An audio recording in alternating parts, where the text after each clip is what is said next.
ഒരു ശംഖുപുഷ്പം എൻ്റെ മുന്നിൽ വീണു. എന്താ കാര്യമെന്ന് അറിയണ്ടേ? ഇതൊരനുഭവമാണ്, ഒരാൾ അയച്ചെന്നാണേ. അപ്പോൾ വേഗം കേട്ടാലോ. എല്ലാവർക്കും തൃമധുരം വാട്സപ്പ് ഗ്രൂപ്പിലേക്ക് വരാം. ജോയിൻ ബട്ടണിലൂടെ വരണം. ഫേസ്ബുക്ക് കമൻറ്റ് ബോക്സിൽ ഡീറ്റെയിൽസ് ഉണ്ടാവും. യൂട്യൂബിൽ ജോയിൻ ബട്ടണിലൂടെയാണ് വരേണ്ടത്. 7 പേർക്ക് കൃഷ്ണവിഗ്രഹം സമ്മാനമുണ്ട്. ഹരേ കൃഷ്ണ. എൻ്റെ പേര് ഹരിത, ആലപ്പുഴ നിന്നാണ്. ത്രിമധുരം കാണാൻ തുടങ്ങിയിട്ട് കുറച്ച് മാസങ്ങളേ ആയുള്ളൂ.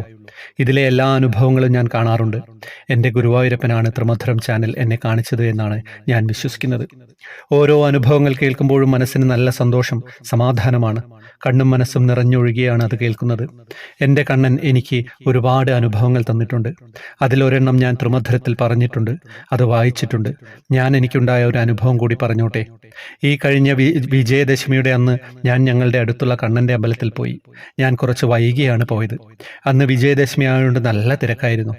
ഞാൻ പുഷ്പാഞ്ജലി ചീട്ടാക്കി നടക്കൽ കൊണ്ടുവച്ച് തൊഴുതു. ഒക്കെ കഴിഞ്ഞ് പ്രസാദം കിട്ടാൻ വേണ്ടി അവിടെ നിന്നു. അപ്പോൾ ഞാൻ മനസ്സിൽ ഭഗവാനോട് പറഞ്ഞു, എൻ്റെ കണ്ണ, പ്രസാദത്തിൻ്റെ കൂടെ ഒരു ശംഖുപുഷ്പം പൂവ് എനിക്ക് തരണേ കണ്ണാന്ന്. പക്ഷേ പ്രസാദം കിട്ടി, അതിലാ പൂവില്ലായിരുന്നു. എനിക്കപ്പോൾ ഒന്നും തോന്നിയില്ല. സത്യത്തിൽ മനസ്സിൽ അങ്ങനെ ഓർത്തിരുന്നെങ്കിലും ഞാനത് അപ്പോൾ തന്നെ മറന്നുപോയിരുന്നു. തൊഴുതൊക്കെ കഴിഞ്ഞ് ഞാൻ പുറത്ത് കൊടിമരച്ചുവട്ടിൽ പോയി നിന്നു. എനിക്ക് പാൽപ്പായസം ഉണ്ടായിരുന്നു. അത് പൂജ കഴിയാതെ കിട്ടില്ല. അത് വാങ്ങാൻ വേണ്ടി നിന്നു. അപ്പോൾ ശീവേലിക്കായിട്ട് തിരുമേനിയൊക്കെ പുറത്തേക്ക് വന്നു. ഞാൻ ശീവേലിയുടെ കൂടെ ഭഗവാന്റെ പുറകിൽ പ്രദക്ഷിണം വെച്ച് നടന്നു. രണ്ടാമത്തെ പ്രദക്ഷിണമായപ്പോൾ നടന്നുകൊണ്ടിരിക്കുമ്പോൾ ഭഗവാന്റെ ദേഹത്ത് നിന്ന് ഒരു ശംഖുപുഷ്പം താഴെ എൻ്റെ കാൽച്ചുവട്ടിലോട്ട് വീണു. എനിക്കൊരുപാട് സന്തോഷമായി. ഞാൻ അതെടുത്ത് മണ്ണ് തൂത്ത് മുടിയിൽ വെച്ചു. അത് പോകാതെ ഞാൻ നോക്കിയിരുന്നു. വീട്ടിൽ വന്നെടുത്ത് സൂക്ഷിച്ചു വെച്ചു.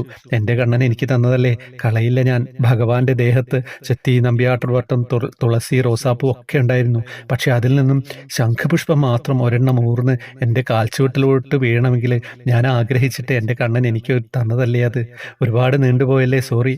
എൻ്റെ ഈ അനുഭവം ശ്രീകാന്തേട്ടൻ വായിച്ചു കേൾക്കണമെന്നുണ്ട്. കണ്ണൻ അത് ശ്രീകാന്തേട്ടനെ കൊണ്ട് വായിപ്പിക്കുമെന്നാണ് എൻ്റെ വിശ്വാസം. സർവം കൃഷ്ണാർപ്പണമസ്തു. ഭഗവാൻ ശംഖുപുഷ്പം തന്നെങ്കിൽ ഞാനിത് വായിക്കാതിരിക്കുന്നത് എങ്ങനെ? എന്താ അനുഭവം അല്ലേ? വളരെ സന്തോഷമായി, പോസിറ്റീവാണ്. ഞങ്ങളിങ്ങനെ സഞ്ചരിക്കുകയായിരുന്നു ആ ശിവേലിയുടെ കൂടെ. ആ ശംഖുപുഷ്പം ഊർന്ന് സഹോദരിയുടെ മേലേക്ക് വീഴുന്നത് അനുഭവിച്ചറിഞ്ഞു. എന്താ കഥ? എല്ലാവരും ഷെയർ ചെയ്യണേ, എല്ലാവരിലേക്ക് എത്തിക്കട്ടോ. വാട്സപ്പ് ഗ്രൂപ്പിലേക്ക് വരാം, ജോയിൻ ബട്ടണിലൂടെ വരണം. വേറെ വിശേഷങ്ങളൊന്നും ഇല്ല എന്ന് വിചാരിക്കുന്നു. ഹരേ കൃഷ്ണ.